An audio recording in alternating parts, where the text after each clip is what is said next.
Welcome to this session on Yoga for Eyesight Improvement.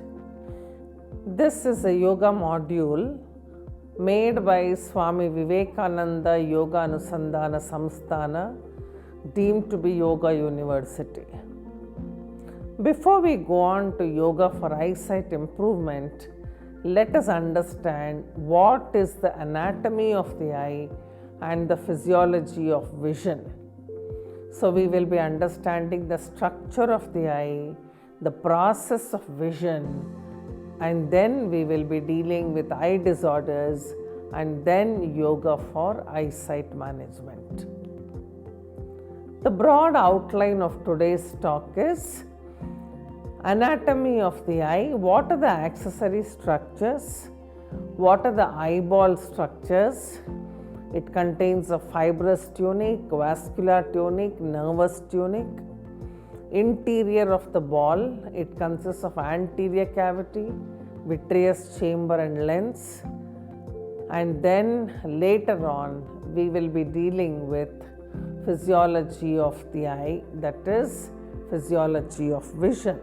Eye is one of the most delicate organs of our body. It is one of the 5 sensory organs which helps us in vision. It has a spherical shape. Its diameter is about 2.5 centimeters. What is the development of the eye after birth? At birth, the eye is relatively large in relation to the rest of the body. If you take the proportion, the eye is much bigger when you compare it to the rest of the body. The eye reaches a full size by the age of 8 to 13 years. Now the lens continues to enlarge throughout the life. You must have heard of conditions like cataract, where you see the opacification of the lens. The eye reaches the full size in teens, but the lens continues to enlarge throughout the life. The iris. What is iris? Iris is the internal eye muscle. This is what gives the eye its color. If you look at people living abroad, they have blue color eyes, light brown. We in India, brown and dark brown or blackish colors of the iris. It is mainly because we live in a tropical country where the eye is protected with the pigment so that we do not have any problems, because we have a lot of sunlight. So iris is something that gives us the color of the eye. During early infant life, the cornea and sclera can be stretched by raising the intraocular pressure. So during early infant life, even if there's an enlargement of the eye, it doesn't matter. Where is the eye located? The eye, or the organ of the sight, is situated in the orbital cavity. The skull has many bones. There is an orbital cavity in the skull. It is well protected by bony walls of the orbit. It contains muscles of the eyeball. There are intraocular muscles and there are extraocular muscles. You have their nerves, the blood supply, and there are certain special glands which are called as lacrimal glands. Lacrimal glands are the ones which give us tears. They secrete tears. Each eyeball is similar to a camera which produces images. Just look at the beauty of nature. If you believe in God, look at the grandness of creation, that we have a ready-made camera in our system. The orbit is a socket that contains and protects the eye. You have the skull, The skull has two places which are called as sockets or orbits. The weakest part are the floor and the medial wall.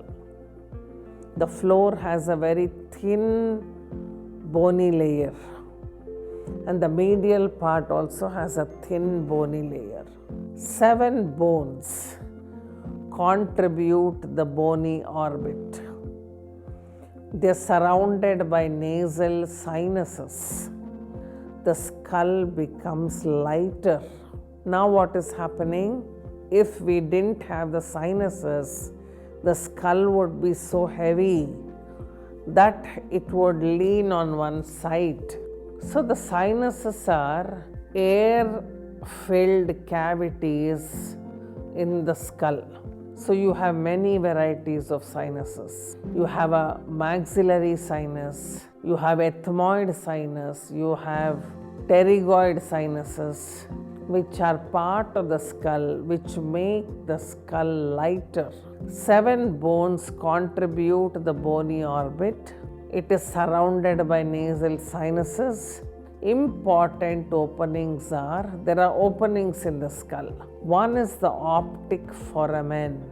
There is an inferior orbital fissure.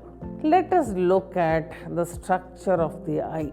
There is an outer layer, there is a sclera. Sclera and cornea are the connective tissue layers. There is an opening which is called as pupil. Pupil is the area through which light enters into the eye. That is why when there is a lot of stress, the pupils dilate to accommodate more vision. You have the lens, and then you have the middle layer. The middle layer consists of iris, ciliary body, and choroid. The inner layer consists of retina. And then you have the optic nerve, and then you see the vitreous humor. You must have heard of conditions like glaucoma, where the intraocular pressure rises. There are many varieties of glaucoma. One is called closed angle glaucoma, open angle glaucoma, where the pressure in the anterior chamber of the eye rises, and then you have the condition called glaucoma. Now let us first understand the accessory structures of the eye. One is the eyelid. Eyelid is a very important area. It is a skinny layer constituting the upper and the lower lids. That is why we are able to close our eyes, open our eyes. In certain conditions like stroke, it so happens that the person may not be able to close their eyes properly. Especially in facial nerve paralysis, Bell's palsy, you will see that the eyelid cannot be closed properly. So, it is a skinny layer consisting of upper and lower lids. The meibomian glands are situated in the upper eyelid. Let us understand what are the functions of the eyelid. The most important function of the eyelid is protection.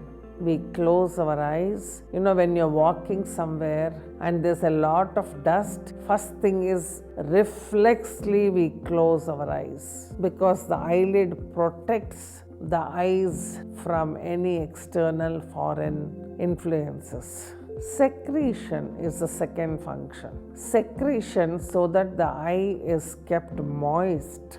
In fact, there are conditions where there is a reduction in the secretion or production of the tears.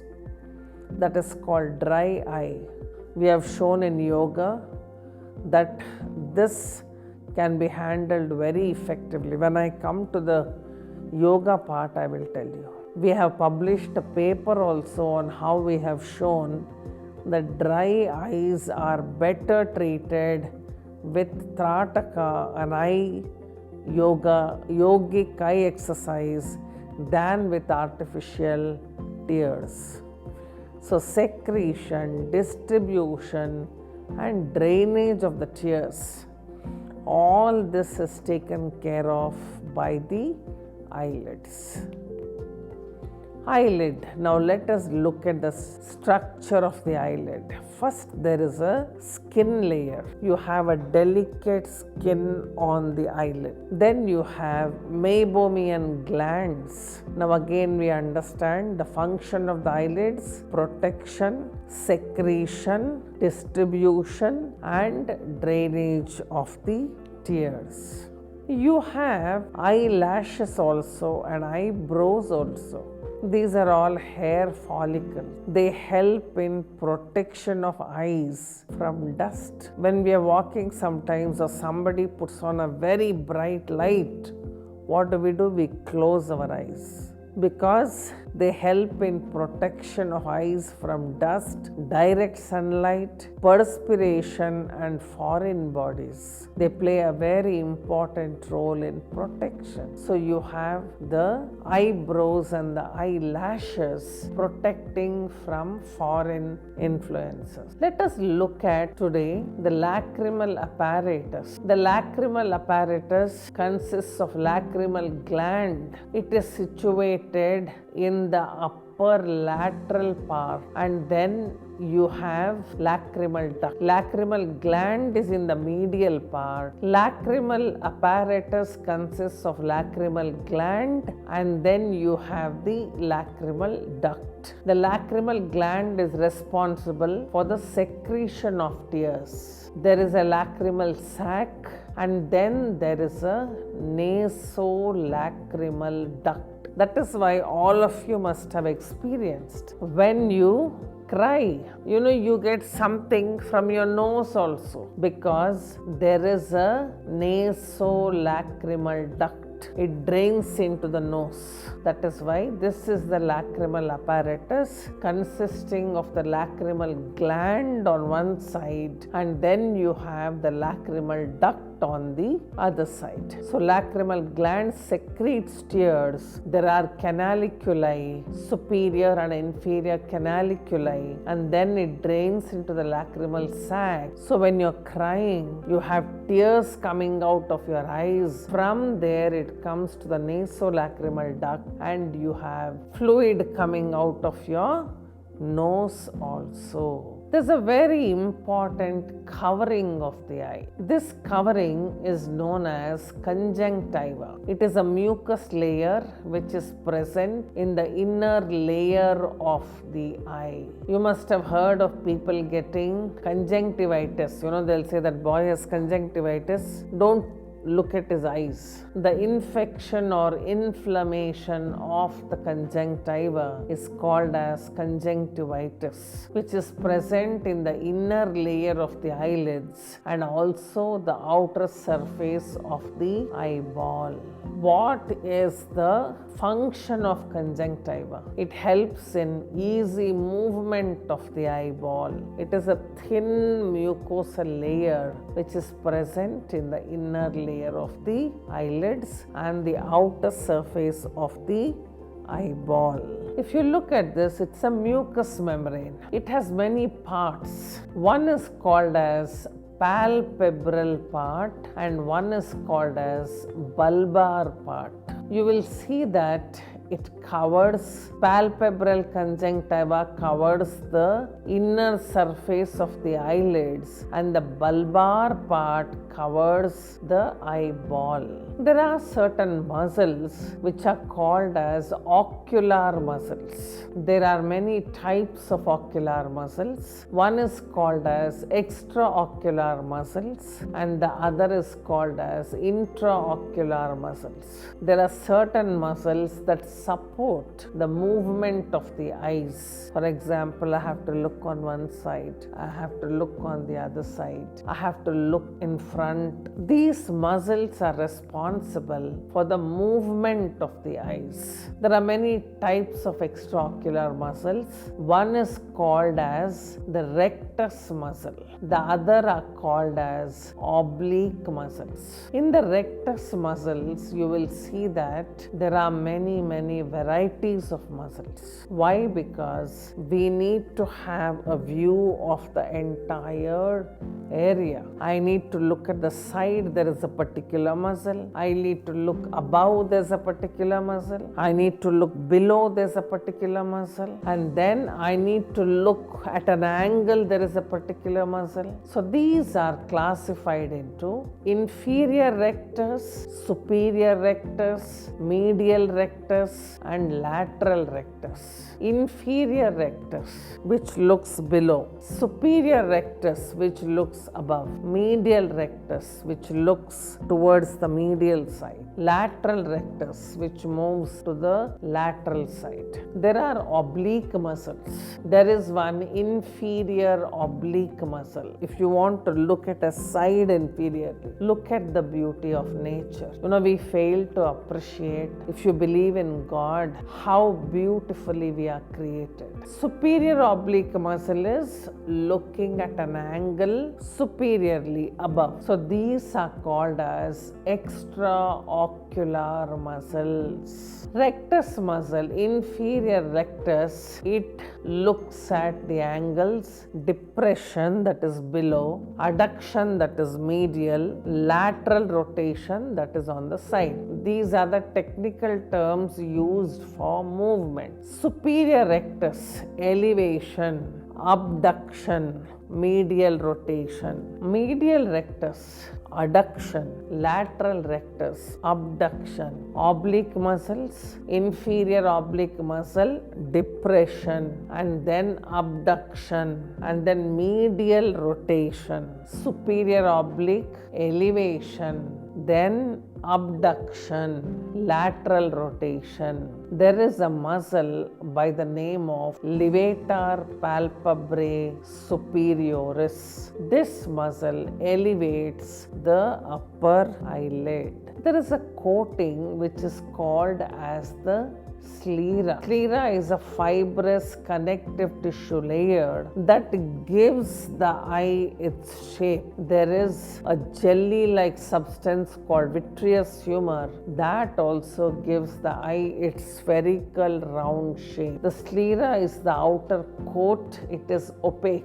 It is a fibrous layer. The posterior part of it is Tenon's capsule, whitish and smooth, anteriorly covered by conjunctiva. It is continuous anteriorly as cornea, lamina cribrosa. It is avascular. Cornea is the layer of the eye that is responsible for vision. You must have heard of people talking about corneal grafts. What is it that everybody says? Now they say, donate your eyes. What are you donating? You're donating your cornea. A lot of people are donating eyes. It is something so wonderful. In one cornea, they can give vision to more than one person. That is why they encourage people. Donate your eyes so you can give vision to many people. With your 2 eyes, you can give vision to 4 people. Now coming to cornea, it is the anterior 1/6 of the eyeball. It is a transparent layer. There is a limbus. What is this limbus? It is a sclerocorneal junction. The opaque sclera and the transparent cornea meet at a place. This is called as limbus. Cornea is avascular. What are its functions? Protection of the eye and focusing of light. That is the function of the cornea. There is another coat in the eye which is called as choroid. It is a thin, pigmented, opaque layer. Anteriorly, there is a ciliary body, and the outer surface of the choroid is called as sclera. There are suprachoroidal lamina, and the inner surface of the choroid is the retina. It is highly vascular, provides nutrition to retina. Retina is the layer where you have the pigment of the eye. There are specialized structures which are called as rods and cones, which have the pigment rhodopsin and conopsin, which are responsible for vision. So middle layer choroid is something that is highly vascular because the retina needs to be given a lot of blood supply. That is why it is a highly vascular area. There is a part of the eye which is called as the ciliary body. It is the thickened part of the uveal tract. It is triangular in shape, continues posteriorly with choroid, anteriorly with iris. Highly vascular, this ciliary body secretes the aqueous humor. What is this aqueous humor? There is a part of the eye which is called as anterior chamber. There is a posterior chamber of the eye. Anterior chamber consists of aqueous humor. Posterior chamber consists of vitreous humor. These are the areas that give the eye its shape. The spherical shape of the eye is given by anteriorly by aqueous humor, posteriorly by vitreous humor, and the connective tissue coatings, sclera and choroid.